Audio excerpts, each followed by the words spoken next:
Aerys Targaryen was the last of his name to sit on the Iron Throne. Known far and wide as the Mad King, his was a reign of instability and terror.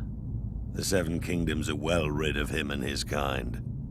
Oh, he may have appeared to be a capable ruler at first, but that was due in no small part to his counselors, led by the hand of the king, Tywin Lannister.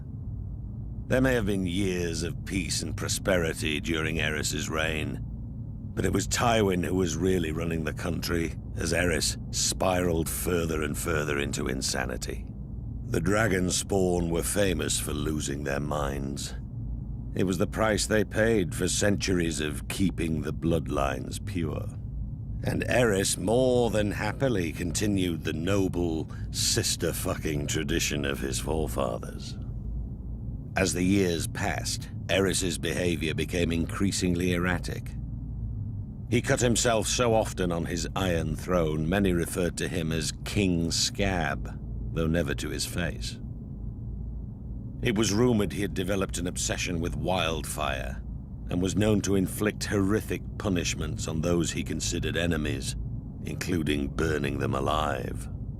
As his paranoia and bloodlust grew, he had a bitter falling out with Lord Tywin, who had served the crown faithfully for 20 years. At least Tywin was able to leave the job with his life and fortunes intact. Subsequent hands of King Aerys weren't so fortunate. Then the Targaryens went too far. The Crown Prince Rhaegar abducted Lyanna Stark, daughter of Rickard Stark, the Lord of Winterfell. She was my betrothed.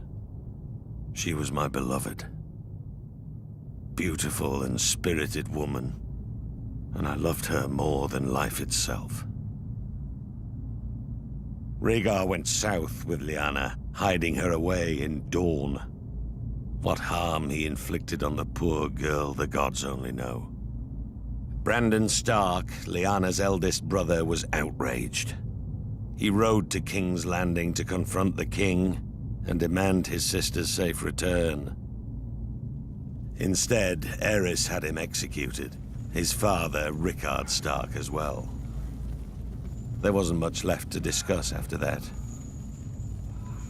Aerys feared their loved ones would seek revenge for what he did. He was right to be afraid. Aerys wasted no time in calling for the heads of Brandon's younger brother, my friend Eddard Stark. And my head too, of course. I'm sorry he didn't come looking for it himself. Alongside Jon Arryn of the Vale, the man who fostered Ned and I as children, Baratheons, Starks, and Tullys all called their banners. Once our rebellion began, the Mad King's days were numbered.